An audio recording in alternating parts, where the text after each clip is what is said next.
Greeting, ladies and gentlemen, and welcome to my Total War Warhammer 2 Potential Lizardmen Army Units video. And in this video, we'll be going over the potential army units that will make up the Lizardmen faction in Total War Warhammer 2. There are a couple of things I just want to point out before we kick things off in the video. I'm using the army list from the 8th edition of Warhammer, the Lizardmen Army book. And that's just because that's what Creative Assembly have been using so far to sort of be the foundation of most of their armies. So we're going to use that as kind of a guide to what Creative Assembly are probably thinking along the lines of in terms of the units they'll introduce to Total War Warhammer 2 for the Lizardmen. There are also a couple of army rules that the Lizardmen have that I just thought I'd discuss at the top of the video. The first one of those is a rule that the Lizardmen have called cold-blooded, and it's not only reflecting a biological reality of them being Lizardmen, and of course their lizards are cold-blooded creatures, but also the fact that Lizardmen kind of seem to lack any kind of compassion and are very cold, but they never kind of feel empathy with the things they're killing, stuff like that. But it also has real implications on the tabletop in relation to their sort of leadership or their morale, shall we say. Now, on the tabletop, the cold-blooded rule, try and explain some of the leadership tests in the tabletop of Warhammer. You roll 2 dice and you're trying to get underneath the value of your leadership for any given unit. Now, that value is either added or subtracted against, depending on how the result of a combat round went, or a number of other different things depending on what you're rolling for. But essentially what the cold-blooded rule does in this situation, it gives you another dice. Now, the leadership of Lizardmen units, kind of their morale value, the level they'll get to before they panic in Total War Warhammer, is kind of on par with other units.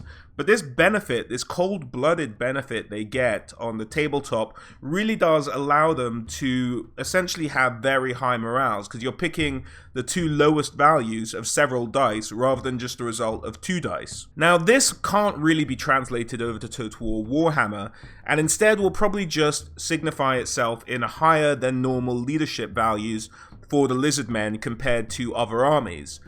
And that, although on itself is not necessarily a fair reflection, I think it's the only way you can really look to implement the cold-blooded rule. So I just wanted to say that at the top of the video. It's kind of a rule that affects almost all, if not all, of the units in the Lizardmen army. So just to get out of the way, they'll probably have quite high leadership in Total War Warhammer, which is a translation of this cold-blooded rule. Now, another thing I wanted to mention is as we go through these units, you might see in their hands that a lot of their weapons seem to be made of stone or bronze or some very simplistic materials. And when it looks like it's stone, these weapons are made of a substance called obsidianite. Now, obsidianite is a unique kind of stone quarried from Lustria, and it's more durable than steel. It's as hard as steel, but it doesn't rust.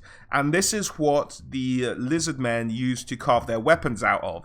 So although it may look like stone, it's not. It's a special substance called obsidianite that allows them to have weapons on par with the rest of the factions in the Warhammer universe that don't have to be made from steel. So now we've got that out the way, let's kick things off with our first unit. Oh, one more thing before we go. If you guys are looking for some information on Legendary Lords, that's not really what this video is about, but do click on the right-hand corner for my likely Legendary Lords for the Lizardmen, or check the description below if that's what you're looking to find out a bit more information on. This is more the general army units we'll find that will compromise the faction of the Lizardmen. So, kicking things off, we have the Lords. So really the general unit we'll get in Total War Warhammer 2 for the Lizardmen, and we've kind of seen both of these in the trailer. The first being the Slan Mage Priest. Now in the trailer we did see Mazda Mundi specifically, who's a character Slan Mage Priest, and as I mentioned earlier, do check out my Legendary Lords video to find out a bit more information specifically on him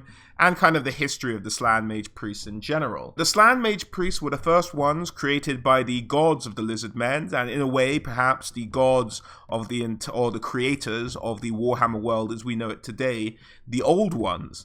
And they made these creatures of astounding intellect that were the only living things really able to keep up with the old ones themselves. So the Slan are very powerful magic users. They're able to tune in to the winds of magic very effectively, and the Slan Mage Priests are able to use the laws of any of the 8 laws of magic, as well as the law of high magic. Now, high magic is a magic we'll definitely see introduced in Total War Warhammer 2, and I may do a separate video on that later on down the line, but just suffice to say, they're very powerful magic users. They go around on this object called the Mage Priest Palanquin, and it kind of hovers and floats, and it itself, because it's a hovering kind of stone throne, actually causes fear against other enemies. And there are a couple of other special rules associated with it as well. It has an ability called the Shield of the Old Ones, which gives a 4+ ward save. We've seen ward saves in Total War Warhammer 2 already. We kind of know what that's about. So they'll have a ward save. And they also have this ability called Telepathic Confabulation, I think it is.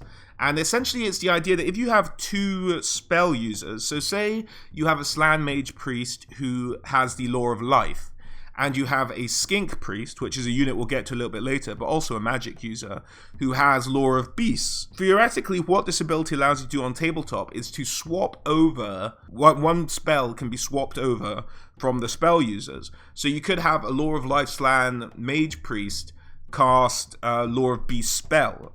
Now, I don't really see an easy way of translating this over to Total War Warhammer 2, but it's just one maybe worth keeping an eye out, see if Creative Assembly toy with the idea a little bit, but I don't think this rule will necessarily make it over for the Slan Mage Priest in terms of being able to switch spells mid-battle. Maybe what they might do is be able to give them one choosable spell out of separate different laws of magic from the one they kind of specialize in fully. And that's maybe how that might show up in Total War Warhammer.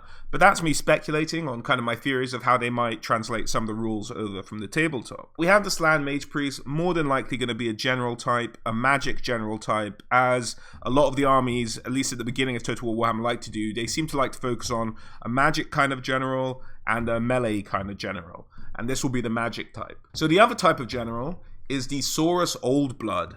Now, the Saurus are kind of the born warriors of the Lizardmen. They're a different species from the Slan Mage Priest, but the Lizardmen themselves are kind of a confederation of different species working together to achieve the same goals, and they all kind of serve the idea of the Old Ones. So the Slan were very much put in charge by the Old Ones, but the Old Ones at some point disappeared off and kind of left the world to its own devices, and that kind of started off the whole Chaos War, but I go into that in a lot more detail in my Legendary Lord video.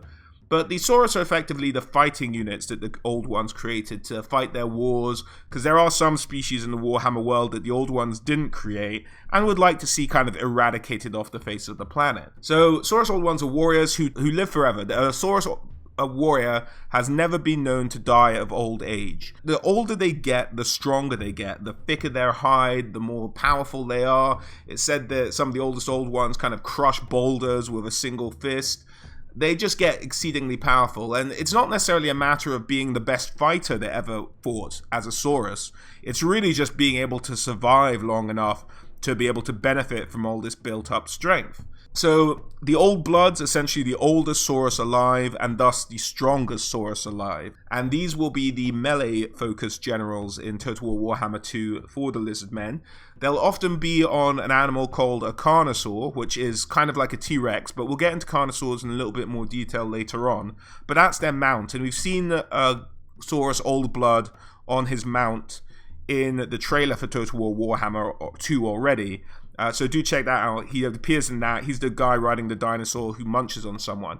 It has been speculated, including by myself, that that is perhaps a special character, but due to the lack of the magical items on the character, it looks like that is just more generic general. So the Old Bloods are all but officially confirmed in Total War Warhammer 2 as a type of general, even more so than the Slan Mage Priest. Moving on to the heroes we're likely to see for the Lizardmen Army in Total War Warhammer 2. We have the Skink Priests. I mentioned them a little bit earlier, but the Skinks were essentially created to run the day-to-day of the will of the Old Ones. They work for the Slan, they're kind of the next rung in the leadership of the Lizardmen underneath the Slan, and they're the next most intelligent creature species in the Lizardmen pantheon. Now, Lizardmen aren't born as such, they come from spawning pools, and it's believed amongst the Lizardmen that you're born at a certain time, and if you're born alone, it's because the Old Ones designed it that way, and there's probably something special about you. So from time to time, a skink will be born alone rather than with a group of his buddies. And these skinks tend to be very special, and they tend to develop into one of two things. The most intelligent of these kind of solo-born skinks tend to become skink priests and are very attuned to the energies of magic in the world. Now, skink priests don't have the plethora of choice of laws of magic that the Slann mages do, which is all 8 laws of magic as well as high magic. The skink priests, I believe, can only do the law of beasts and the law of heavens in terms of their choice of magic. So they just have those 2 to pick from. And they'll operate very much like the wizards do for the Empire already in Total War Warhammer, the first game. So they'll probably add to help construction ability. They'll probably have a thing that allows them to raise the income in a province. Stuff like that. I imagine that's how these skink priests will most likely play. Or they could perhaps go the other way on it and maybe make them a mix between the warrior priests of the Empire and mages. Kind of have a bit of attributes of both, make them something a little bit different. But I look forward to seeing how they're implemented, but I imagine they will be implemented as a kind of magical hero to put with your melee generals or what have you. Now, in terms of sort of their day-to-day and how they live in Lizardmen society, the skink priests tend to be the ones who look after the Slann mage priests, because they, after a while, are so intellectually above kind of this realm of existence that they often lose themselves for decades, if not centuries, in their own thoughts. And to many, this can look like they're dead or they're sleeping. And so they need the skink priests and the other skinks to look after them and kind of tend to them. So that's another role they play in society, as well as playing the leaders of the Lizardmen society when all the Slann mage priests are asleep or otherwise occupied. The skinks, second in charge, skink priests particularly, have a very high leadership position in Lizardmen society. In terms of their mounts, the skink priests can be on foot, or they have the option of being mounted on a stegodon with an engine of the gods on its back. Now, what exactly that is, we'll get into a little bit later in the video, but just bear in mind they can mount a stegodon if it has an engine of the gods, I believe. So they have a mount option and probably will be able to upgrade to that mount option as well in Total War Warhammer. The other kind of skinks that will be born as heroes when they're born by themselves, so you'll either probably become a skink priest or a skink chief. Now the skink chief are more kind of melee or skirmish focused heroes. They can have blowpipes or hand weapons, and these guys I imagine will play a very similar role to the assassins for the Empire in Total War Warhammer 2. In terms of their mount options, they'll probably get the option to mount a pterodon, I'm guessing, or a ripidactyl. Now, in terms of what those are exactly, we'll get into a little bit later in this video, but they'll have a couple of mount options. But I don't know if Cradle Assembly will give you the option to make them a melee focused or a skirmishing focus in terms of a missile focused, because they do have the option to be both on the tabletop. I would guess they'd maybe make the skink chiefs operate very much like the assassins do on the battlefield, not just on the campaign map, and have the option maybe use the blowpipe when enemies are further away, switching to their melee weapon when they get engaged. So I think that's probably how they'll operate, a bit of both there in Total War Warhammer 2. So looking forward to seeing these guys. They'll be sneaky, they'll be assassinating, they'll be up to all kinds of nefariousness, because that's kind of what the skinks play in the Lizardmen society. They can sneak around, they're quick, they're agile of mind and body, and they very much get around and do the willing of the Slann and the Old Ones, but can get up to their own mischief, but we'll get into that a little bit later. The other hero unit for the Lizardmen is the Saurus Scar Veteran. Now these guys are essentially the Saurus who have lived long enough that they're not quite Old Bloods yet, but they're the next rung down from the Old Bloods, the Generals thing. So they'll be more skilled warriors than your typical Saurus, and they'll be bang down the middle, just like all the melee heroes we've had in Total War Warhammer so far. They'll have probably the training ability, the recruitment, lowering cost ability, and giving chevrons to your recruited units fresh out of the barracks. So that's very much what the Saurus Scar Veteran will be. There's not really a lot more to add there that we didn't cover discussing the Saurus Old Blood. But yeah, Saurus Scar Veteran, essentially a veteran warrior, Saurus warrior, better than your average Saurus, and stronger, and just all around, more of a killer. So that's your Saurus Scar Veteran, very much the melee-focused heroes in the Lizardmen Army. Now moving on to the infantry in the Lizardmen Army, we are going to start with the smallest of them, the skinks. Now, the Skinks cohort, you can see here, the models are the ones in the front. They are the Skinks armed with a hand weapon and javelins. Now, these guys are very much like the Skinks we've discussed before, the Skink leaders, but you know, they're not quite as intelligent. They're born in packs from the spawning pools. They kind of all emerge together, kind of batches of brothers, if you will. That's what they are. So they can have the option of being armed two ways, with the shield and the hand weapon with javelins, or with the blowpipe and the hand weapon. But these guys are skirmishers, they're quick. On the tabletop, I believe their movement was 6 compared to a normal human, who's a 4, I think. So they'll be easily able to outrun humans. I can't think off the top of my head how they compare to beastmen, but I imagine they'll be as quick, if not a little bit quicker, than most beastmen. So these guys, as long as you're not... they'll be vulnerable to being chased down by Cav, but other than that, if you're just coming at them with infantry, they'll be able to harass and harangue you all the way to the bank. They also have a special rule that will creep up a couple of times as we go through this video called Aquatic. Now, Aquatic is the idea that the creatures with this special rule and the units with this special rule are as happy in water as they are on land. So they're not slowed by marshland or dangerous terrain. They won't have any effects by that. If anything, Creative Assembly could even go the other way and maybe even give them a bonus to the speed they can move on in marshland. But there's also this idea that they can kind of sink beneath the surface and ambush.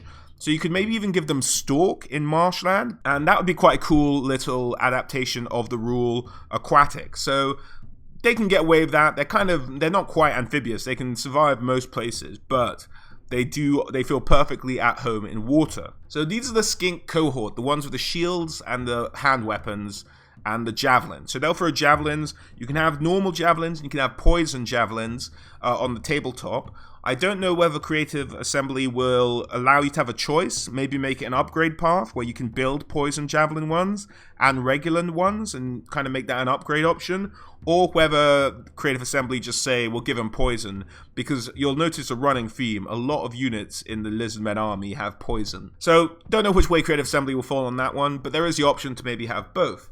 These are the Skink cohort with the shields, as I mentioned. The Skink skirmishers are the ones in the back in this same model picture with the blowpipe. And they're using blowpipes. They don't have shields, so one could argue they're probably a little bit less protected than their shielded brethren. Now, in terms of both these kinds of Skinks, they both have kind of go between wanton recklessness on the battlefield and sudden panic. Their leadership is well below that of, say, the Saurus warriors, for example, or the Saurus, who we discussed previously.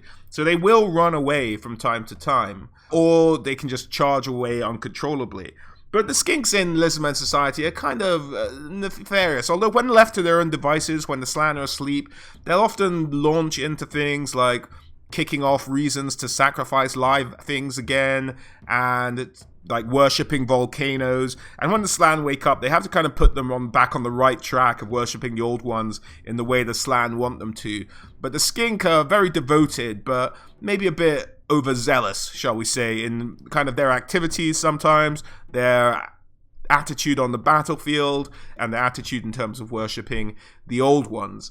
So yeah, the Skinks, fun little overzealous gits, love a bit of poison, love throwing things at you, love haranguing and harassing, running away, and you know, that you kind of get an idea of how that unit will play. Now, Skinks are known for being particularly agile and small compared to their Lizardmen cousins. But a rule I would love to see implemented that I'm not sure if they could do in Total War Warhammer 2, but would really add a kind of distinctive way of play for the Lizardmen, would be, as you guys know who have played Total War Warhammer, the first iteration, when you cross units, the units slow down a lot when they're kind of intermingling and bumping into each other. A cool little thing would be if Skinks and the unit Skinks were running across didn't have this problem. It would be very cool to be able to withdraw Skinks behind the line of Saurus warriors and it not slow down the movement of the Saurus warriors. The idea being they're small, they're agile, they can dart and dodge out the way.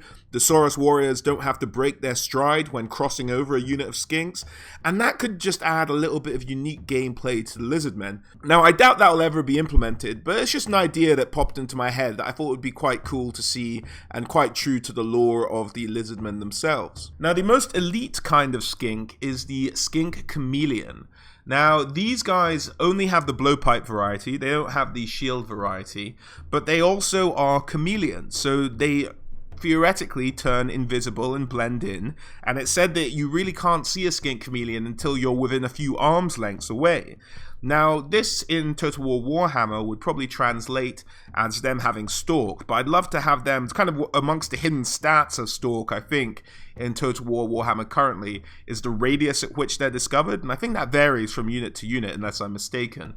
But these guys should have a really small discovery area, even out in the open, I think, because they're chameleons. They should be invisible, more invisible than almost any other unit in Warhammer. Chameleon skinks also have very good eyesight. Like chameleons in our world, they're able to move their eyes independently and use them to focus, and they have telescopic abilities with their eyes as well. So they can zoom in on targets, making them incredibly accurate skirmishers. It's said that they can get their dart straight through knights' visors, they can hit joints in the armor, they can really aim wherever they set their eye on, and this is gifted to them by their excellent eyesight. And it's said that these guys are such effective kind of harassers of armies that there was once a greenskin by the name of Grok Beastbasher who was leading a war into Lustria, and it's said that his entire war got wiped out by 7 chameleon skinks. They would lead them on the false paths, they would lead them into traps, into ambushes by large predators, and all the time constantly blowing their blowpipes, poisoning and killing the greenskins. So that's how deadly these little assassins can be. At one point in Lizardmen society, the skinks were believed to actually have gone extinct. The one town they'd ever only emerged from, the one, not town, should we say Temple City, they ever only emerged from, had been lost during the first Great Chaos Invasion, and they hadn't really been seen since. It was only the ones that had kind of been alive. But increasingly, over modern times, they've emerged in different spawning pools, and it seems there's a huge resurgence of chameleon skinks. And it's got Slan and these skink priests to start thinking what the old ones had in store for all these new chameleon skinks. So they're kind of a bit wary that maybe this is for the future expansion of the Lizardmen Empire, or just to help defend it from an oncoming threat in the future. What it has in store, we're yet to know, but yeah, looking forward to using them. But yeah, essentially, blowpipe skinks with stalk, poison attacks, and I think you should give them snipe as well, which is, for those of you who don't know necessarily in Total War Warhammer, or I think it's sniper or snipe or something along those lines, I don't remember the name exactly, but I think I can't remember exactly, I think there's 1 or 2 units that have it in the game currently, and it's the ability to fire still without being seen.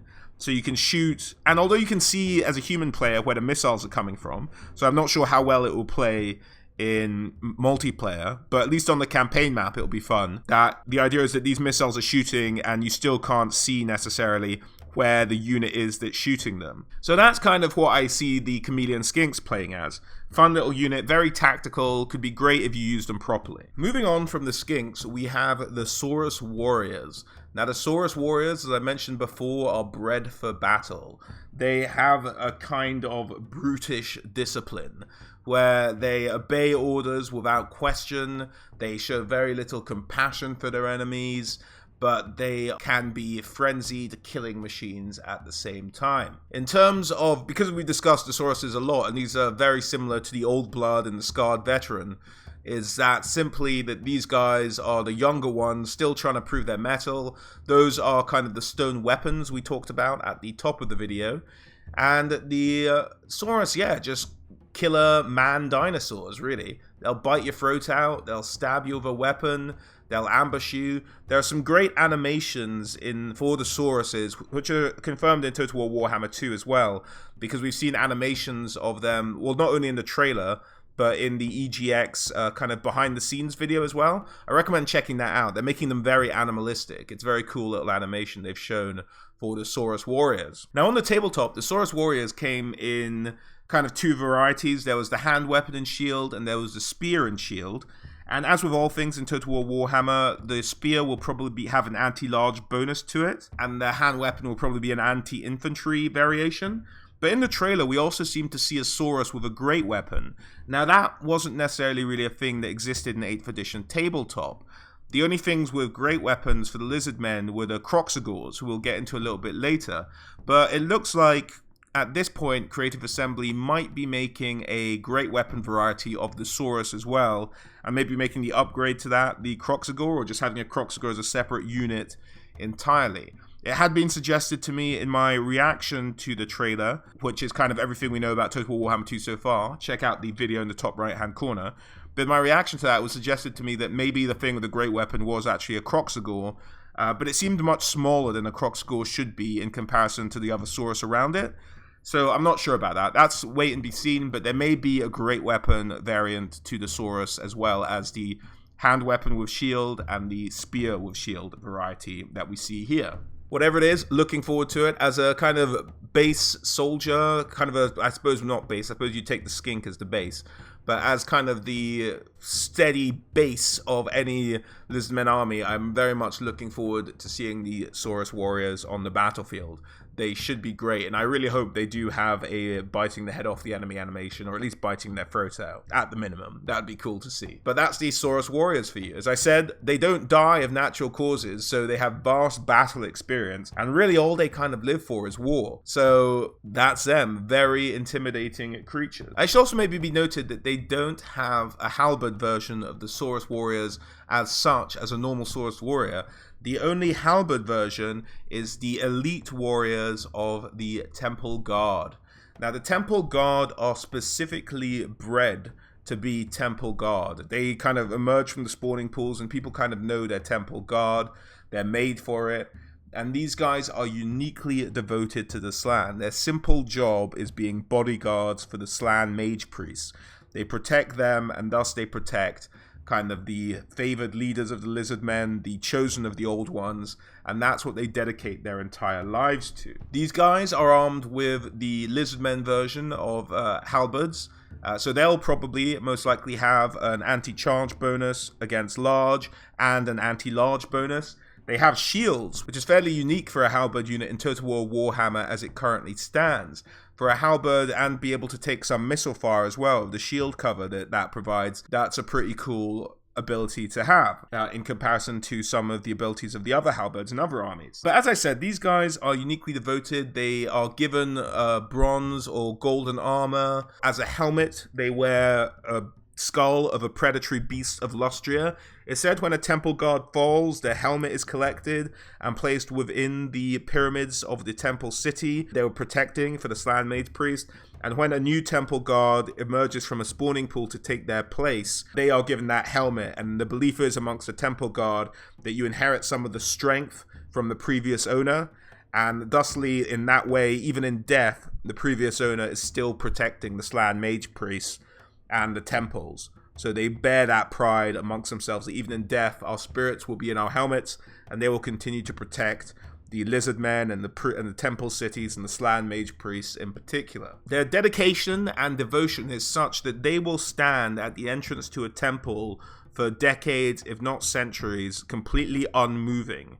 And they can become dusty, they cannot blink, and it's just a kind of terrifying aspect, just these dinosaur men standing at the entrances, covered in dust, not blinking, staring straight ahead, and if you just approach them and they think you have ill intentions, they will just lop your head off in one foul strike. Now, how they eat by standing perfectly still and gathering dust, I'm not 100% sure. Maybe a skink comes up and just places food in their mouth. That's what I would probably guess. But there you go. Very devoted followers, high leadership, and they have a number of bonuses tied to them that relate specifically to Slann mage priests.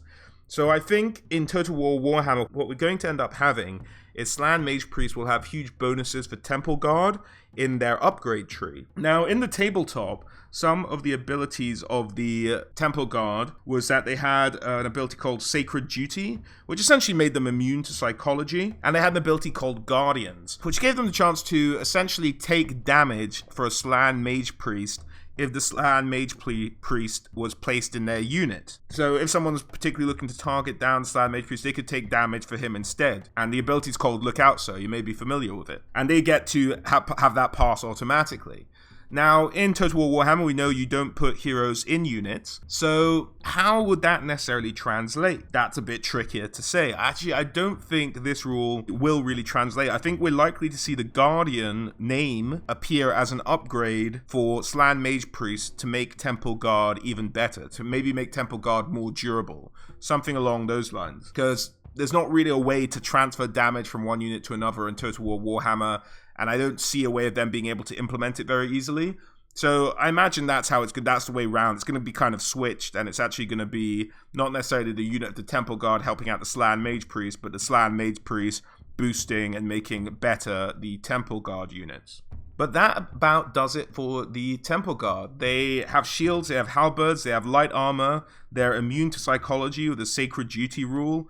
So really, they could be kind of badass against larger things, giants maybe, cavalry, anything that causes fear or panic or terror or has morale causes in there. They'll be quite strong against it at large. So really looking forward to these guys as the elite anti-large of the Lizardmen Army in terms of infantry units. So moving on from the Temple Guard, we have the Kroxigors. Now we mentioned the Kroxigors earlier, but these guys are monsters. They're bigger than skinks, of course. They're bigger than saurus. They're known as the crocodilian relatives of the saurus. Now, when the old ones made Kroxigors, after they'd made the skinks and after they made the slan and after they'd made the saurus, they kind of made the Kroxigors to be living bulldozers. They were really solely constructed to help in the construction of temple cities. Just brute strength, and instinctively they obey skinks. So skinks can kind of wrangle them and get them to do certain things, but they're kind of not really made for having, let's say, an adept intelligence, shall we say?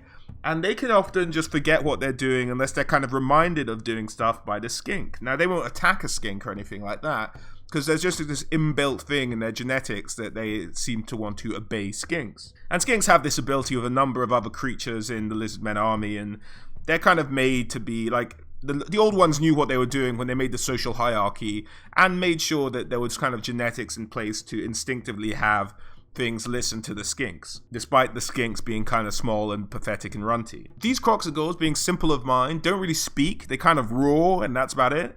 And they are just set about tasks by the skinks to build stuff. But then they were like, we should probably use these guys in war as well. And so the skinks and the Kroxigors, who are actually born from the same spawning pools, the saurus are born separately, but they kind of have this... I don't want to go as far as to say symbiotic, because it's not that close, but they have a very close relationship with the skinks. And in fact, on the tabletop, you can mix units of Kroxigor in with units of skinks, and they have this kind of hybrid unit. Now, I don't think we'll see that in Total War Warhammer 2. I think we'll see the Kroxigors being their own unit, maybe with some skinks around it. I'm not 100% sure, as handlers, but I think we'll probably just have Kroxigors by themselves, like a unit of trolls or something like that. And they're always armed with great weapons. I don't think they'll give the Kroxigors a shield, because the Kroxigors probably wouldn't know what to do with a shield. They're that simple of mind. So they kind of just give them this big club and charge them into the ranks of enemies. Now, I imagine they'll probably have quite a crushing charge, the Kroxigors. So they do have this rule, this stupidity rule on the tabletop, which means that sometimes they don't move or they don't do what you tell them to. Now, that's not really translatable to Total War Warhammer. We've seen Creative Assembly don't really want to introduce the most random elements of the tabletop into the Total War game, so we won't really see stupid, but they're quite pacey as well, so I'm not really sure how they'll translate the aspect of them not necessarily doing what they're told all the time. It's said that the Kroxigors are so simple-minded, in fact, that even during the middle of a battle, they might forget what they're doing and just kind of wander off and drop their weapon. To prevent this, the skinks have actually chained their weapons to their wrists or to their waists or to some part of their body, so that if they're caught short, the Kroxigors will always have their weapon on them and not having just dropped it in the middle of the battlefield. They're that simple-minded. Now, when they're not kind of lifting rocks to build temple cities or crushing skulls with their massive clubs, Kroxigors like to relax in watering holes, actually, and they kind of submerge very much like a crocodile with only their heads peeking above the surface. This means that, like the skinks, they also have the aquatic rule. So it'd be interesting to be able to hide Kroxigors in a marsh and have them lay ambush in marshland as opposed to forests or anything like that.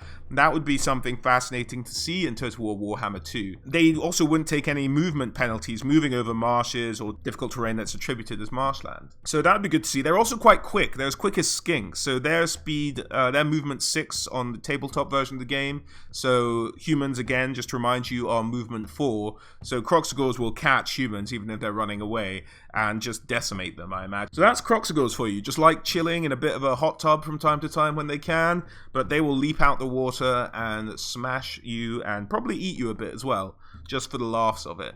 But, you know, simple-minded. You could distract them with a shiny ball, just lob it in the other direction, they'll probably wander off, if they don't have skinks with them telling them what to do. But, yeah, looking forward to seeing the Kroxigors. They'll be a massive unit. I imagine they'll be probably the size of trolls in Total War Warhammer 2. It's kind of a shock infantry, if you will. Now, moving on from the Kroxigors, we are going into the cavalry of the Lizardmen. Now, the Lizardmen aren't the most blessed in terms of variety of cavalry, but we have the Cold One Riders. You guys may recognize Cold Ones because Dark Elves also ride these Cold One dinosaurs, which are essentially raptors for you and I, rather than Cold Ones.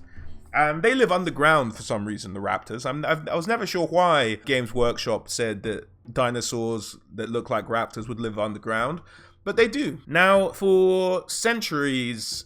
Not centuries, let's say for years and years and years, the Lizardmen tried to tame Cold Ones, and they just could never do it. And at some point, the Lizard, even from kind of, even nicking eggs and stuff, they just could never really manage to tame Cold Ones. So after a while, they kind of just sort of thought the Cold Ones are untamable for us, there's no way to do this. And that's when a new kind of Saurus emerged from the spawning pools. As I told you, the old ones, they're good planners. They knew when they would need some cavalry. Now, these Saurus look very much like their other Saurus brothers, but they have some special adaptations for both taming and riding Cold Ones. They exude a kind of musk that allows the Cold Ones to kind of identify them as one of their own and kind of follow them. Indeed, the pack leaders, because as you said, the old ones plan, so when Lizardmen spawn from their spawning pools, when they emerge kind of fully grown, they're often emerge in their units, in their regiments that they'll already be assigned from birth. So when these new Saurus emerge in these packs for their Cold One riders, there's always a pack leader who emerges with them, and he himself is able to actually sense where in the wild Cold Ones are. So the pack leader goes off, leads his Saurus brothers, and they go catch some or tame some Cold Ones. They give off this musk that the Cold Ones read as being their own smell. They also have these special claw adaptations called Dew Claws, and that allows them to have extra grip while riding the Cold Ones. And this effectively allows them to hold a shield and a hand weapon at the same time when riding Cold Ones. Now, you might ask if you haven't seen my Dark Elves Army video, which I recommend you check out, popping up on the right-hand corner now. But the Dark Elves have managed to tame Cold Ones. But the Dark Elves did this by rubbing the kind of slime that the Cold Ones excrete all over their skin, and it kind of numbs them to all their senses, because it's a very heavy price to pay for being able to ride a Cold One. The Lizardmen never figured out that solution. They instead had some riders bred for them by the old ones in the idea of the grand plan. So the riders are bred, they give the musk off, the Cold Ones read it, and the Cold Ones allow them to ride on top of them. Now the Cold Ones are essentially a kind of shock cavalry. I believe they're slightly slower than Empire Horse, but with the amount of poison and poison projectiles, particularly in the Lizardmen Army, if you can get the Empire Cavalry within range, the Cold Ones should probably be able to hunt them down after that quite easily if they're poisoned. Now, these guys, like the Kroxigors I mentioned earlier, would on the tabletop suffer from stupidity, but I don't think we're going to see that implemented in Total War Warhammer. They also give off fear because it's a dinosaur on a dinosaur, and that's kind of scary. And I think what Creative Assembly are actually going to do with Cold One Riders is do what they did with Grail Knights and to a certain extent Chaos Warriors as well, which is give them two varieties. Give them the Lance variety and give them the Sword and Shield variety. The Sword and Shield variety obviously being more melee grinding cavalry and the Lance being more of a shock cavalry. I think they'll give us that little bit of variety in Total War Warhammer 2. That's just a hunch. I can't base that on anything. I didn't see anything in the materials they've released so far. But yeah, that's what I think they'll do with the Cold One Riders as the 2 variations of cavalry we might get in Total War Warhammer 2 for the Lizardmen. Now, the other cavalry for the Lizardmen is all flying cav, and the first of these are the Pterodon Riders. Now, the Pterodon Riders are themselves skinks, and they are able to tame the Pterodons by stealing Pterodon eggs from the Pterodon nests high above in sort of the crags above Lustria. Now, Pterodons themselves are terrifying creatures, as the name suggests. They have needle-like teeth, very sharp, hard beaks, and they let out this kind of high-pitched screech as well that can be very discomforting. But they are very agile and adept flyers. It said they can fly at full speed through the actual jungle, not just soaring above it. So through trees, through the canopy, just absolutely pummeling through, and they won't hit trees or anything like that. Just very adept flyers. The skinks who ride on the Pterodon Riders are armed with javelins, so we might get a poisoned and non-poisoned variety, but as with many of the Lizardmen missiles, they have poison as an option. So these will act very much kind of like the Eagle Riders for the Wood Elves. They can get into melee if you need them to, but they also have another ability. In the wild, Pterodon eggs can grow to such thickness that no one can figure out how they hatch. Even the Lizardmen can't get into them. But what the Pterodons actually did, the Lizardmen discovered, is actually fly up miles high into the canopy, then drop their eggs, and it doesn't kill the little baby Pterodon inside, but just kind of sets it free and it flies off and it wants the eggs cracked on the ground. They tried to use this behavior to train Pterodons to get another ability, and they eventually managed to build these kind of metal balls that the Pterodons will kind of learn to instinctually lift up and then drop upon the heads of enemies.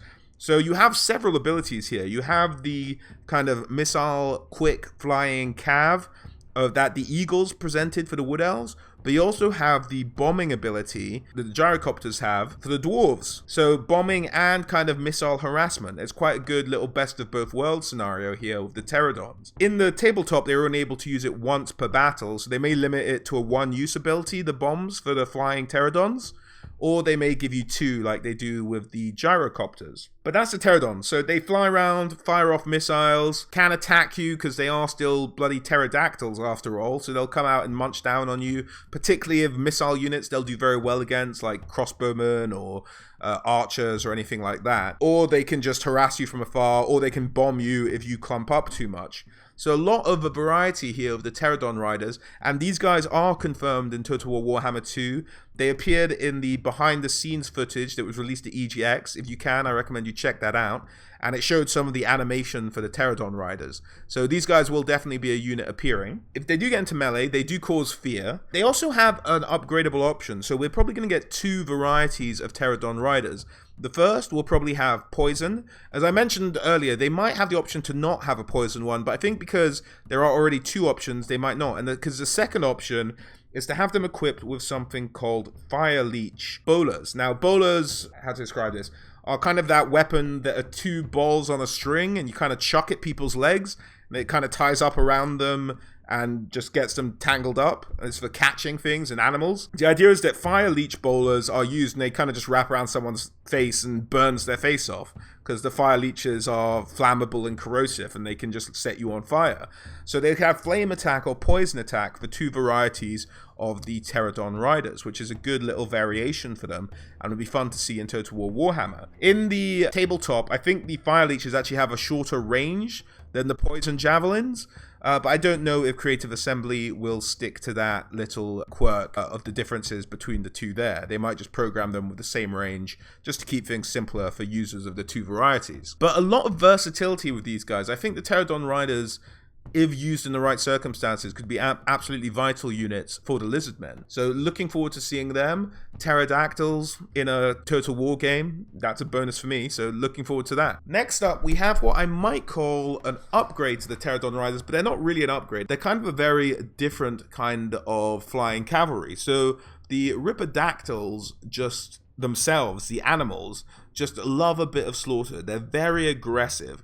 They will eat a skink without a second thought. They, from birth, are on the attack. It said when a Ripidactyl egg hatches, it attacks the first thing it sees. So the Ripidactyls, very aggressive animals, very dangerous, and they seem almost uncontrollable. But it's said that if a skink gets one from an egg, manages to survive the first year of trying to tame it and rear it, it will probably accept a skink as a master. But that's a very risky year the skink has there, trying to bring up this Ripidactyl. Because Ripidactyls can't really, you know, be trained to lift up balls and drop them on enemies, or even really just to stay out of the fray of battle for long enough, the Ripidactyl riders aren't armed with javelins, they're armed with spears.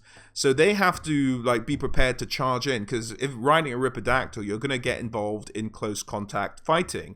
So these guys are fighters. These guys are a melee fighting unit, more akin to the Pegasus Knights than the Eagle Riders of the Wood Elves. So the Pterodons more like the Eagle Riders, the Ripidactyls more like the Pegasus Knights, or even the Hippogriff Knights, if I'm honest. So these guys descend on an enemy, they dive like a kind of peregrine falcon, tuck their wings in, and just dive at tremendous speeds into enemy units. So they should have an enormous charge bonus for my money. And they can be just devastating once they land. It's described as being just a hurricane of claws and beak and blades, and it's just an absolute disaster once these guys set upon you. Now you might ask, if these things are so wild and uncontrollable, how do the Lizardmen get them to target specific units at specific times? Now this is actually quite a funny little bit of lore as far as the Ripidactyls are concerned. The Ripidactyls have an animal known as the bolt toad, and the bolt toad is a stinking massive toad in Lustria. Not massive like car massive or slan massive, but you know, big for a toad. And these things like to eat, more than anything else on Earth, Ripidactyl eggs. And they're said to just stink to high heaven. A pack of these toads together is enough to chase off even the fiercest predators in Lustria. But Ripidactyls know naturally that these guys try to eat their eggs, and so kill them on sight or on smell, shall we say. And what these skinks do, the sneaky little gits that they are, is on the at least the theory goes like this, that the skinks sneak into like the tents or something of the units, or just on the battlefield with these toads, and sneak them into the units that they want the Ripidactyls to target. Now we're not going to see little skinks you're not going to have to like throw toads into units that you want these guys to target, but that's just the idea of that Games Workshop had as to how you're able to control these uncontrollable animals in any way, shape or form. So there's a fun little bit of lore for you. It's because there's a stinky toad in the regiment they're targeting, and so they just dive down and try and absolutely massacre them, searching for the toad really, just kind of accidentally killing all the living things in the unit. But that's the Ripidactyl riders, armed for close combat. The riders are ready to dive in, let their fierce animals do all the damage, and kind of probably ride out again. They're probably much more of a shock cav, or shock flying cav, than anything else. I wouldn't keep them in melee for too long, because I imagine those wings are fairly fragile. So moving on from the Ripidactyl, that kind of sums up all our cavalry. So next we have monsters, and in the shortcuts you may have noticed I labeled this monsters and artillery. That's because the Lizardmen don't have a kind of atypical artillery. They kind of use the creatures of Lustria to either hold or carry their artillery. So most of the Lizardmen artillery is very mobile. Now the kind of compromise on this for some of them is they're not as far ranging as a lot of the other artillery for other factions, but they can move about a lot easier because they're attached to these massive creatures. But let's kick things off with kind of the smallest of the monsters before we get into any of the monster artillery, and that is the Jungle Swarm. Now, if you've seen my Legendary Lords video, you'll know I mentioned the Jungle Swarm very much in relation to the character, the Prophet of Sotek. Now, the Jungle Swarm essentially is snakes and lizards from all over Lustria that are kind of summoned up to fight on behalf of the Lizardmen. Now, if you have seen it, imagine, if you will, best way I can describe this, and an image I've not been able to get out of my mind, is if you've seen Planet Earth 2 with David Attenborough, there's that very iconic scene, I think in the first episode, of those snakes chasing down baby iguanas as they emerge from their underground hatcheries.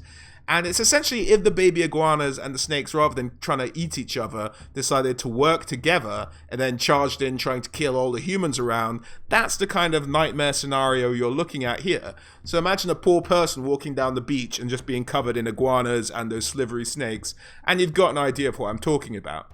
If you haven't seen that scene, I will put a link to, I'm sure it's on YouTube somewhere, in the description. Check it out. it's terrifying in its own little way. So that's the Jungle Swarm. There are some guys and some units that give benefits to Jungle Swarm, particularly the Prophet of Sotek. So look out for him. I imagine he'll probably be a DLC. He won't be one of the starting Legendary Lords. But I digress. I get into that in my Legendary Lords video. Check that out again in the description if you want to. But the Jungle Swarm are poisonous. They're aquatic, so they should also not have any trouble moving in marshland or over water for that matter. And they're poisonous. Now they're quite a hardy unit, but they're not hugely fast. So they can take quite a bit of hits. I'm not exactly sure of the role they'll play in Total War Warhammer 2, but I look forward to seeing them. They're sort of hardy units. They can do a lot of damage, but they're not the quickest in the world. So looking forward to seeing Jungle Swarms. Now this will be quite a hard one, I imagine, for Creative Assembly to implement. It's kind of like a carpet of lots and lots of tiny moving creatures. So how they do that, how Creative Assembly bring that into reality, I'm very excited to see. It'll be very interesting. I imagine they might make it even a floor effect that kind of moves along the ground. I don't know. I'm excited to see what they do with it, but maybe not one of the easiest units for them to implement. Next, we have the Lizardman. Now, the Lizardman is a vicious little creature. Well, not little. You can see it there compared to a skink. It's kind of big. And it lives mostly in the area known as the Amuxen Basin of Lustria. Now, it feeds mostly on the huge insects that live in the place, and it's said that the insects in this part of the world in Lustria are so thick and dense in the air that they block out the noonday sun. Now, we're not talking our kind of insects here, and they're just doing it with sheer numbers. We're talking about the Lizardman's favorite meal, which is known as the Stegawasp, which is said to be the size of a horse. So we're not talking small insects here, we're talking enormous insects. So what he does actually is he's aquatic as well. So he goes and he lies in like a little shallow river or something, or a bed, and just kind of peeks his eyes out. And as the insects fly overhead, he shoots out these barbed spikes that you can see on his skin here. So he's kind of like a living piece of artillery, as I mentioned at the top of this section. Fires out these spines, captures his prey, and then eats it up. And the skinks kind of saw this and went, oh, we can use that in battle. So they prod and pring these guys, and they're not the hardest to tame, but not necessarily the easiest. And you have to watch out for flying like barbs. But how do you get this creature to fire? And really, the answer is pretty simple. You just poke it with a stick, and it will fire off its things. And it's up to the skink handlers to try and get it to aim with any kind of accuracy. Now, its range isn't quite that of, say, a cannon or anything like that. It's quite short range, but it is a moving creature. So there's a lot of mobility there for a creature like this in terms of where it can attack from. Now, in terms of its barbs itself, like the spikes it shoots are barbed. It shoots it off with such power, it's said to be able to shatter shields and pierce armor. And it's really just this kind of horrific, crazy little living artillery piece that has said in previous battles a pack of them have been known to just absolutely massacre entire regiments of Bretonnian knights. They cause fear because they're kind of terrifying looking, and as I mentioned before, do have the aquatic ability. In terms of the special rules, the Lizardman did have the special rule called Instinctive Defense, where if you charged it on the tabletop, it would automatically fire barbs at you as a kind of Overwatch mechanic.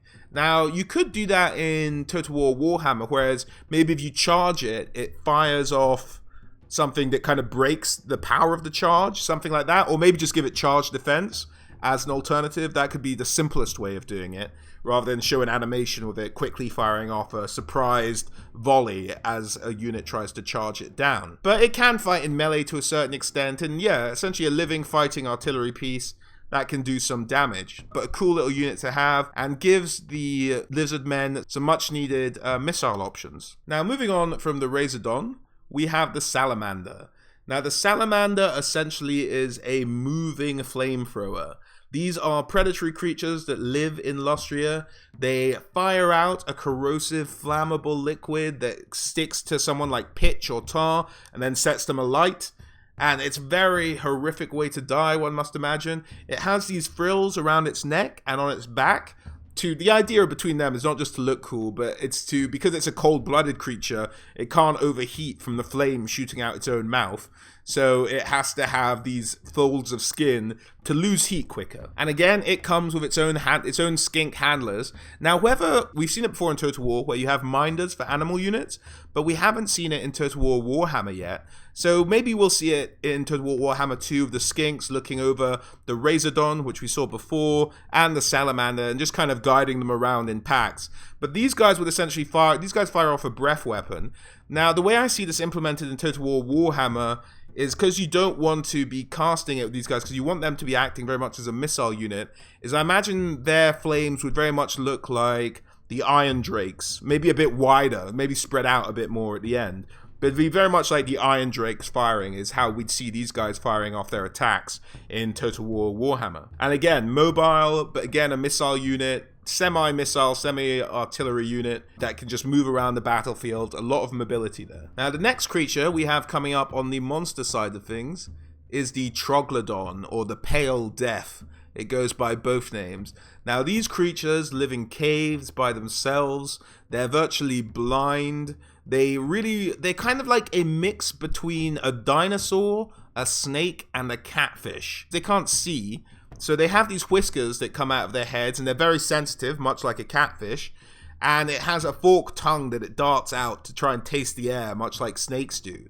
Its teeth are hollow like a snake's, and so when it bites down on something, it starts injecting it with huge amounts of venom, and it can spit out this venomous bile as a kind of projectile at other enemies. Now, for a long time, the Troglodon was considered an untamable creature, but much like with the Cold Ones, there emerged a type of skink known as a skink oracle that had a kind of instinctive ability to tame them. It could just walk up to them and they'd have this kind of mutual understanding. Now, the skink oracle is very different to other skinks in that they have a forked tail, kind of representing the forked tongue of the Troglodon itself, almost born for one another. In fact, probably are born for one another. Now, once the skink gets his hands on one of these massive beasts, he likes to decorate it up a little bit, put some feathers on it, put some gold on it, and, you know, just kind of make it ceremonial, make his Troglodon bling, if you will. And these guys just go around together causing all kinds of chaos. The oracles themselves, from a lore perspective, tend to spend their time going around Lustria, trying to identify disturbances in the geomantic web, which is kind of like this web of energy that the Lizardmen can tap into. And if there's a disturbance, it usually means chaos has moved in somewhere, or someone's trying to pillage one of their old ruins, or something bad's going down. So these guys go and check it out, or they're looking for divining powers. So just try and search for the mysteries of old, really. So that's what the oracles and the Troglodons tend to do in their spare time. The oracle themselves can be armed with a javelin, and that can be poison or not. This Troglodon creature can cause terror. It hisses like a snake at you. It has very clammy skin. It's a terrifying animal. So yes, causes terror. Poison, of course, because it's venom. Has a projectile weapon. Is aquatic as well. So if one of these things managed to hide in marshland, that would be terrifying. You'd never want to fight them in the marshiest maps of the world with one of these in their armies. Now, the Troglodon has kind of a comparable range as the Lizardman in terms of how far its poison attack can reach, but it's pretty handy in close combat as well. In terms of the Troglodon ability, I mentioned the bile spitting. It also has its roar, which gives a bonus to an ability called Predatory Fighter, which on the tabletop would allow units with this skill to get more attacks, and the Troglodon would boost this skill to make it easier to do this. In terms of how that ability would necessarily translate into Total War Warhammer, it would probably be an activated ability that has a radius around it that gives a boost to melee attack. So that's what it would do in Total War Warhammer. I think is the best kind of translation from the tabletop rules. Give all your guys a better chance to hit rather than more attacks, because more attacks doesn't really translate into Total War Warhammer. So an increased chance to hit would be probably the closest you could get to the ability it has on the tabletop. So that's its roar. It kind of gets people going with that ability. That'd be pretty cool to see in Total War Warhammer. Is it just a big, huge, terrifying dinosaur? But that is the Oracle and the Troglodon. They go around together, hand in hand, partners in crime. and terrifying partners in crime at that. Next up, we have the Carnosaur. Now, the Carnosaur is essentially the T-Rex of the Warhammer world. Just an absolutely savage animal, said to be the ultimate predator in Lustria. This thing, in fact, eats stegodons, and we're going to get into stegodons a little later, but they're essentially triceratops, that's the idea, and these things are just savage. They're mounts for, most likely, the Old One sources that we mentioned in terms of the generals the Lizardmen Army would get. You could argue that the scarred veteran sources as well could get one, but in Total War Warhammer, so far what we've seen is the heroes kind of don't get the top level mount. They kind of get the one below it.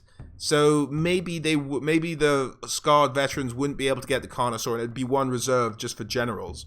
I could see that happening. I think the Carnosaur would only appear as a mount in Total War Warhammer. These guys are just scary. Imagine all the noises of the jungle, and then just one of these things roars, and you can hear it for miles away. Despite the fact it's all thick jungle, its roar spread for miles, and just silences anything else around it. It is the apex predator in Lustria, and it can move at surprising speed. It has dagger-like teeth, and it launches into frenzy once it causes wounds on an opposing unit. So as soon as it gets into battle, essentially in Total War Warhammer, the Carnosaur should have frenzy. Now, these things are notoriously hard to tame as well, but they can be tamed. They're brought up from birth. Now, even at birth, these things are savage and can easily eat a skink, and have been known to in the past as well. In fact, there's quite a famous story of the ship known as the Narcissus, and this is the story of the first time mankind encountered the Carnosaur. It said that they didn't find the mature one, they only found this nest and stole an egg. They didn't know what it would hatch into, and they set sail back to the old world.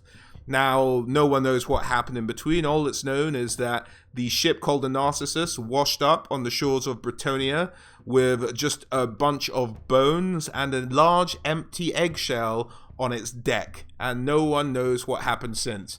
I love that story because I like the idea of a T-Rex wildly wandering around the countryside of Bretonnia, and no one's dealt with it yet.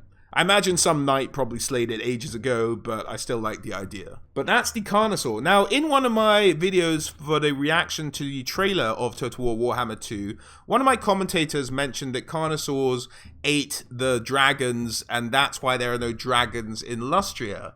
Now, I was not able to find any lore that backed that up, and I think they may have been confusing it with a creature known as I think it's the Dreadsaurus.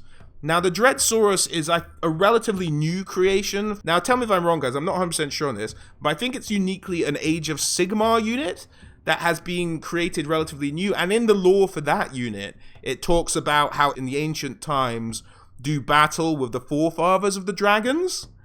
So I'm guessing that's maybe what the commentator was referring to. But if you guys know of any lore that refers to Carnosaurs hunting dragons to extinction in Lustria, now Carnosaurs, not Dreadsaurus, is Carnosaurs, do let me know. I'm curious about that. I'd love to read that myself. But I wasn't able to find anything, so I apologize if I got this bit wrong. But they don't need to have any more credit. They're just savage animals. They probably could fight a dragon toe-to-toe. But I'm just not sure of any lore that says that they made the dragons extinct in Lustria.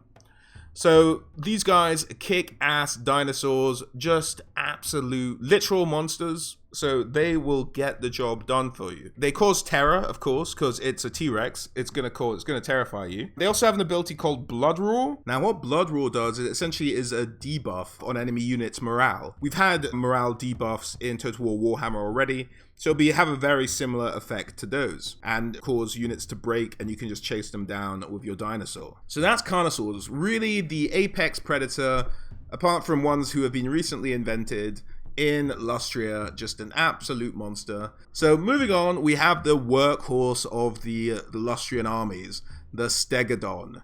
As I mentioned, these are kind of just pissed off triceratops, but they have 4 horns, 4 or more horns. They were originally brought into the Lizardmen kind of community to clear the way for roadworks, but they are omnivores, so they do eat flesh as well as plant life. And yeah, these are just hugely powerful creatures. They have a huge charge that can just be absolutely devastating. And the skinks who have kind of raised them since birth, since they emerged from their eggs, have really like kind of grown attached to them. And the stegodon tends to be very protective of the skinks that ride around on its back. Now, the skinks that ride around on its back will usually have javelins that they throw down at enemies, but they also are able to mount different varieties of apparatus on the stegodon's back as well. They have sort of very armored and thick hides on their head, so these guys can just charge into almost anything. And indeed, they do spend much of their time in the Lustrian jungles in the wild, just charging through, shattering trees, really just clearing vast roadways in the jungle, even accidentally, even if not being guided by the Lizardmen. Now, in terms of the different apparatus on their backs, there are two types of stegodon in the tabletop version of the game. There's the normal stegodons and the ancient stegodons, and one's essentially an upgraded version of the other. But they can have different things on their back. So the stegodon can have what's called the giant bow, or I've seen it referred to as the great bow, which is essentially a bolt thrower on its back. So again, another kind of moving artillery piece for the Lizardmen. Now, this one has a range on the tabletop, I think equivalent essentially to a cannon.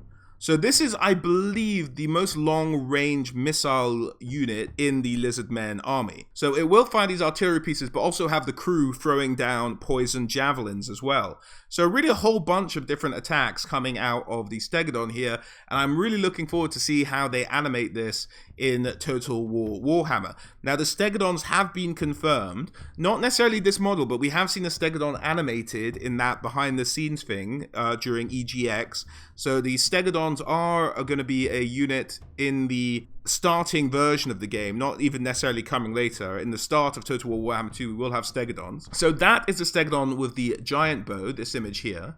Now we go down, this is the stegodon. This is actually the exact model we saw animated in that behind the scenes thing. Again, check the description if you haven't had the chance to see that. I think the behind the scenes video starts around the 20-minute mark. This is the giant blowpipes. So this just has massive blowpipes attached to the back of the stegodon as opposed to the giant bow. The idea is that this is shorter range but can fire out more things, and you can see the skinks there attached to the blowpipes. And again, the ones who aren't attached to blowpipes throwing down javelins all the time, and this is that stegodon pottering about. Now, the third type of unit is not a missile unit strictly, although it can be effective from range, and that is the Engine of the Gods. As we mentioned, this Engine of the Gods can be a potential mount for skink priests. Now, I think we might see this implemented not unlike the carts for the undead, where it can be a mount, but can also be a unit you get separately. So I think that's how we might see the Stegodon Engine of Gods implemented. It could be a mount for the skink priest, or it can be a unit by itself. And it has the skink crew with javelins, throwing them down all the time. But the Engine of Gods itself has some interesting rules. It has an ability called Arcane Configuration, which reduces the cost of magic spells in the tabletop version of the game. So if that had the similar effect, it could really boost up an army and boost up the already, hopefully, potent magic users that the Slann Mage Priest will be. Whereas an ability cost 8 Winds of Magic before, it could now cost 6 or even 4. And that could be an incredible ability to have, and an incredible benefit to have in terms of this Engine of the Gods. So that's the Arcane Configuration ability there. It also has an ability called Burning Alignment, and that is essentially a radius spell that does flame damage. So it would act like the Vortex spells of fire, but only hurt enemies and not move. I think that's really how that would be implemented. Now, I don't think you'd summon it on top of yourself in Total War Warhammer, because I think that would throw a few people off. So I think what this might end up being is kind of like a bound spell that you can cast within a certain distance. That's how I see it going in Total War Warhammer. Or it could maybe be a ground effect that causes burning damage, something like that. But I'm interested to see how they implement it. But that's what the Stegodon Engine of the Gods does. It can go in and cause burning damage, and it boosts a lot of your magic user stuff. So it can bring down the cost of spells, which would be a hugely effective little piece of equipment to have. Very much looking forward to the Engine of the Gods on the back of the Stegodon there. Now, moving on from the Stegodon, we have the Bastillodon, the most heavily armored in terms of the dinosaurs that wander Lustria. Now, unlike the Stegodon, which has a huge charge, now I can't stress this enough, if you charge the Stegodon into a unit, I want to see that unit absolutely decimated. The Stegodon, one of its key abilities is its ability to charge. So give it a fantastic charge. The Bastillodon doesn't really have the charge, but it should be a bit more hardy than the Stegodon. It should be able to tank more damage. The Bastillodon, like the Stegodon, has a couple of things that can be attached to it. Firstly, as a creature itself, very heavily armored, has rock-hard skin, and it has this kind of massive mace tail. I can't remember the name of the actual dinosaur this is based on off the top of my head. I'm sure I knew it when I was about 10, but I've forgotten it at the moment. And it swings that thing about and does tremendous amounts of damage. Now, there are two things that can be attached to the Bastillodon. In both cases, the Bastillodon itself causes terror, because look at it, it's terrifying. Here's another interesting ability it has. Both types of Stegodon that have this thing attached to their back is that it has something called Impervious Defense, which means that it takes no morale penalties from being flanked or charged in the rear. So this thing can be surrounded and it won't take any morale debuffs from that, which should be easily implementable in Total War Warhammer. It also has an ability on table called Thunderous Bludgeon, but that's essentially a big strike with its tail is the only way that would implement itself. And I don't think that's something you'd really want to activate or take special time to do. So I think that will just really be folded into the natural animations and attacks for the Bastillodon, much like some of the breath weapons are already folded into animations with things like the trolls already. It'll just be something cool it does that maybe causes extra damage. So the two things the Bastillodon has, we'll start with the model we're looking at here, and this is the Ark of Sotek. Now, for those of you who have seen the Legendary Lord video before you saw this one, you know that Sotek is the Lizardmen god of snakes, or the snake god of the Lizardmen. The Ark of Sotek is an interesting little thing. The idea is it has these kind of tube things here, and essentially it has underneath it a basin full of coals. Now, because the Bastillodon's skin is so thick, it doesn't care that you have essentially a fire on its back, and it doesn't bother it at all. But it kind of heats up these tubes, and out of these tubes spawn an infinite amount of snakes. Now, they never run out. Just snakes keep coming out of these tubes continuously. And around the Bastillodon with the Ark of Sotek, and Bastillodons are confirmed in the game.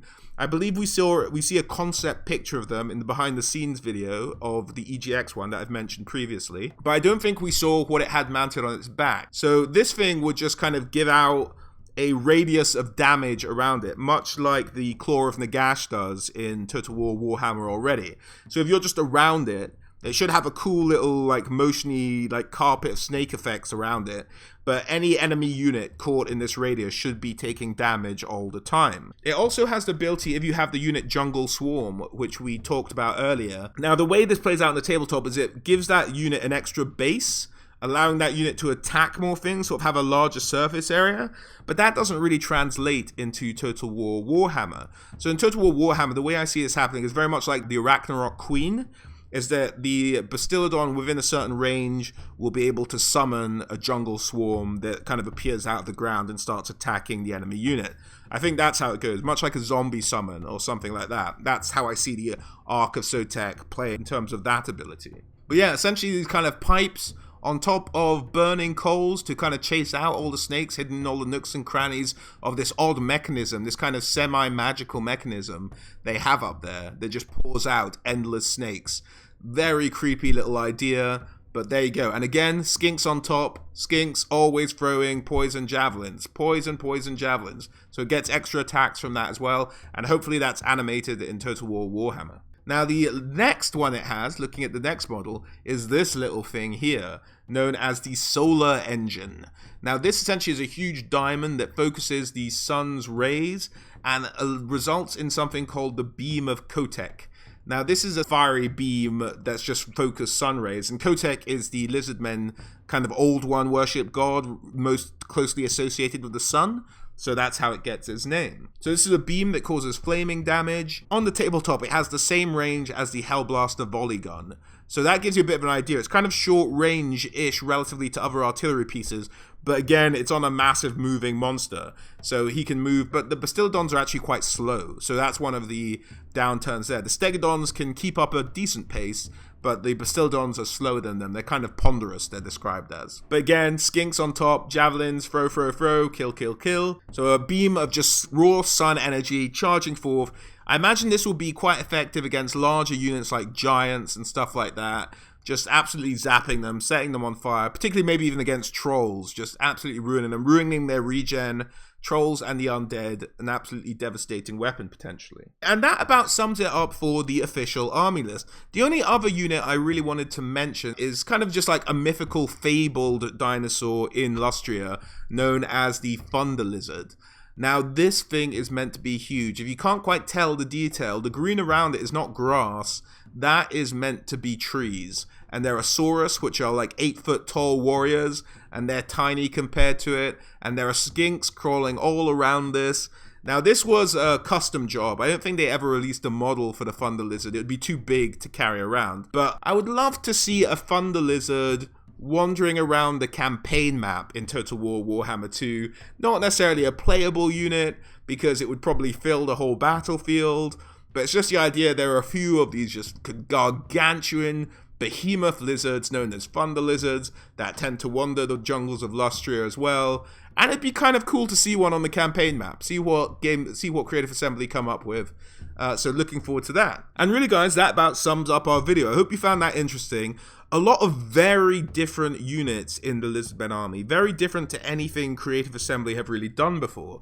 So I'm really looking forward to see how they implement them, how they animate them, how they're going to look. As I said, guys, do check out that behind the scenes EGX video. Again, about 20 minutes in, there's a lot of cool animations in terms of what we might see the Lizardmen looking like in Total War Warhammer 2. But I'm super pumped. This is probably, I'll say it now.